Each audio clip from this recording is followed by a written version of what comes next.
Hey guys, welcome back to my channel. ഇന്നത്തെ video ഒരു home made facial ആണ്. First step cleansing ആണ്. നമ്മൾ എപ്പോഴും ചെയ്യുന്ന പോലെ ഫേഷ്യൽ ചെയ്യുന്ന പോലെ. അപ്പോൾ അതിനു വേണ്ടി കുറച്ച് പാൽ എടുത്തിട്ടുണ്ട്. പാലിലേക്ക് കുറച്ച് റോസ് വാട്ടർ ആണ് ഉപയോഗിക്കുന്നത്. എൻ്റെ കയ്യിൽ ഈ ഒരു ബ്രാൻഡിന്റെ റോസ് വാട്ടർ ആണ് ഉണ്ടായിരുന്നത്. അപ്പോൾ നിങ്ങളുടെ കയ്യിൽ ഏത് ബ്രാൻഡാണോ ഉള്ളത് അത് ഏത് വേണമെങ്കിലും യൂസ് ചെയ്യാം. പിന്നെ കോട്ടൺ വെച്ചിട്ടാണ് ഞാൻ ചെറുതായിട്ട് വൈപ്പ് ചെയ്ത് ക്ലെൻസ് ചെയ്യുന്നത്. ഇപ്പോൾ കോട്ടൺ അല്ല ടിഷ്യൂ പേപ്പർ ആണെങ്കിലും യൂസ് ചെയ്യാം. പെട്ടെന്ന് നോക്കുമ്പോൾ കോട്ടൺ ഇല്ലെങ്കിൽ പക്ഷേ ടിഷ്യൂ പേപ്പർ ഉപയോഗിക്കുന്നത് ഞാൻ അത്ര റെക്കമെൻഡ് ചെയ്യില്ല. കാരണം അതിൻ്റെ ഒരു റെസിഡ്യൂ ഫേസിലിരിക്കും.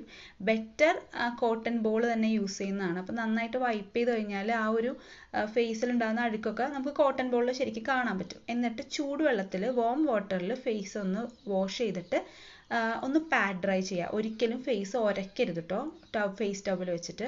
എന്നിട്ട് നെക്സ്റ്റ് സ്റ്റെപ്പായിട്ടുള്ള സ്ക്രബിങ് ചെയ്യാൻ പോകുന്നത്. കുറച്ച് ഷുഗർ ഞാൻ എടുത്തിട്ടുണ്ട്. അതിലേക്ക് കോഫി പൗഡർ എടുത്തേക്കുന്നത്. ബ്രൂവിൻ്റെ ഏതോ 2-3 രൂപയുടെ എന്തോ ചെറിയ സാഷയാണ് ഞാൻ എടുത്തിട്ടുള്ളത്. പിന്നെ അത് മിക്സ് ചെയ്യാൻ പാകത്തിനുള്ള കുറച്ച് പാലും കൂടി അതിനകത്തേക്ക് ഒഴിക്കുക. എന്നിട്ട് ചെറുതായിട്ടൊന്ന് മിക്സ് ചെയ്യുക. മിക്സ് ചെയ്ത ശേഷം ഫേസിൽ അപ്ലൈ ചെയ്യുമ്പോൾ വളരെ ശ്രദ്ധിക്കേണ്ട ഒരു കാര്യമാണ്, ഒരിക്കലും സ്ക്രബ് കുറച്ചിന് തരി പോലെ ആയിരിക്കുമല്ലോ ഉണ്ടാവുക. പ്രത്യേകിച്ച് നമ്മൾ പഞ്ചസാരയും കൂടി ഇട്ടിട്ടുണ്ട്. അപ്പോൾ ഒരുപാടിട്ട് ഉരയ്ക്കരുത് ഫേസിൽ. ഞാൻ ഒത്തിരി ഉരച്ചിട്ടില്ല ഫേസിൽ. ഇപ്പോൾ എനിക്ക് ഏറ്റവും കൂടുതൽ സ്ക്രബിങ് ആവശ്യമുള്ള സ്ഥലം എൻ്റെ നോസാണ്. കാരണം എൻ്റെ നോസിൻ്റെ സൈഡിലൊക്കെ നന്നായിട്ട് ബ്ലാക്ക് ഹെഡും വൈറ്റ് ഹെഡ്സും ഒക്കെ ഉള്ളതാണ്. അപ്പോൾ ഞാൻ അവിടെയാണ് കൂടുതൽ കോൺസെൻട്രേറ്റ് ചെയ്തിട്ടുള്ളത്. ഫേസിൻ്റെ ബാക്കി ഭാഗത്തൊന്നും എനിക്ക് അത്ര അധികം പ്രോബ്ലം ഇല്ലാത്തതുകൊണ്ട് ഞാൻ അങ്ങോട്ടൊന്നും അത്ര അധികം ചെയ്തിട്ടില്ല. പിന്നെ ചെയ്തപ്പോൾ ഫേസ് കംപ്ലീറ്റ് ചെയ്തു എന്നേ ഉള്ളൂ. പിന്നെ അതുപോലെ തന്നെ നിങ്ങൾക്ക് കാണുമ്പോൾ ചിലപ്പോൾ ഞാൻ ഒത്തിരി ബലം പ്രയോഗിക്കുന്നതായിട്ട് തോന്നുന്നുണ്ടാവാം. പക്ഷേ അത്ര അധികം ബലമൊന്നും ഞാൻ യൂസ് ചെയ്തിട്ടില്ല. ഒത്തിരി ബലം പിടിച്ചൊന്ന് സ്ക്രബ് ചെയ്യരുത്, ചെറുതായിട്ട് സ്ക്രബ് ചെയ്താൽ മതി. പിന്നെ ചെറിയ ചൂടുവെള്ളത്തിൽ ലൂക്ക് വാം വാട്ടറിൽ ഫേസ് ഒന്ന് വാഷ് ചെയ്ത ശേഷം പാഡ് ഡ്രൈ ചെയ്യുക. ഫേസിന് വേണ്ടി സെപ്പറേറ്റ് ഒരു ടവൽ കരുതുന്നത് എപ്പോഴും നല്ലതായിരിക്കും കേട്ടോ. ഇനി അടുത്ത സ്റ്റെപ്പായിട്ടുള്ള സ്റ്റീമിംഗ് ആണ് ഞാൻ ചെയ്യുന്നത്. ഒരു 5 മിനിറ്റ്സ് സ്റ്റീം ചെയ്തിട്ടുണ്ട്. നമ്മുടെ ഫേസിലത്തെ അഴുക്ക് പുറത്തേക്ക് വരാനും പിന്നെ പോൾസ് ഒക്കെ ഒന്ന് ഓപ്പൺ ആവാനൊക്കെ നല്ലതാണ്. എൻ്റെ ഫേസിൽ ഇപ്പോൾ കുറച്ച് കുരുക്കളൊക്കെ വരുന്നതുകൊണ്ടാണ് ഞാൻ ഓടിപ്പോയിട്ട് ഈ ഒരു ഫേഷ്യൽ ഇപ്പോൾ എടുക്കാൻ കാര്യം.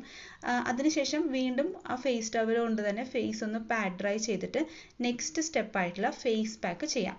ഇതൊരു മോയ്സ്ചറൈസിങ് ഗ്ലോയിങ് ഫേസിനും സ്കിന്നിനും വേണ്ടിയിട്ടുള്ള ഫേസ് പാക്ക് ആണ്. അതിനുവേണ്ടി ആദ്യം തന്നെ എടുത്തേക്കുന്നത് നമ്മുടെ വീട്ടിലുള്ള നേന്ത്രപ്പഴമാണ്.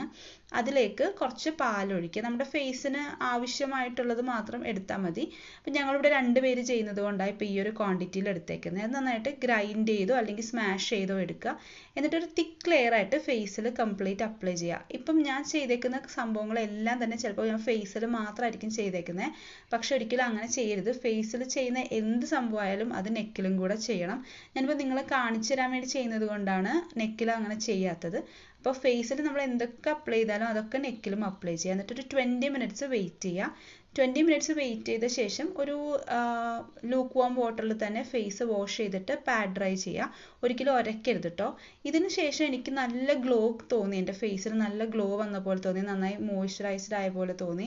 നല്ലൊരു ഡിഫറൻസ് എന്തായാലും ഇപ്പോൾ എൻ്റെ ഫേസിന് ഫീൽ ചെയ്യുന്നുണ്ട്. അപ്പോൾ എല്ലാവരും ഉറപ്പായിട്ടും ഇത് ട്രൈ ചെയ്ത് നോക്കുക. പിന്നെ ഒരിക്കലും ആരും മറക്കാൻ പാടില്ലാത്ത സ്റ്റെപ്പാണ് മോയ്സ്ചറൈസിങ്. അതിപ്പോൾ നമ്മൾ എന്തൊക്കെ ചെയ്താലും ലാസ്റ്റ് മോയ്സ്ചറൈസിങ് ചെയ്ത് ഫേസിലത്തെ മോയ്സ്ചർ ലോക്ക് ആക്കി വെക്കുക. അപ്പോൾ അടുത്ത വീഡിയോയിൽ നമുക്ക് വീണ്ടും കാണാം. അപ്പോൾ നിങ്ങൾക്ക് എന്തെങ്കിലും സജഷൻസും റെക്കമെൻഡേഷൻസും ഒക്കെ ഉണ്ടെങ്കിൽ പറയാം. അപ്പോൾ ബൈ ഗൈസ്, ലവ് യു.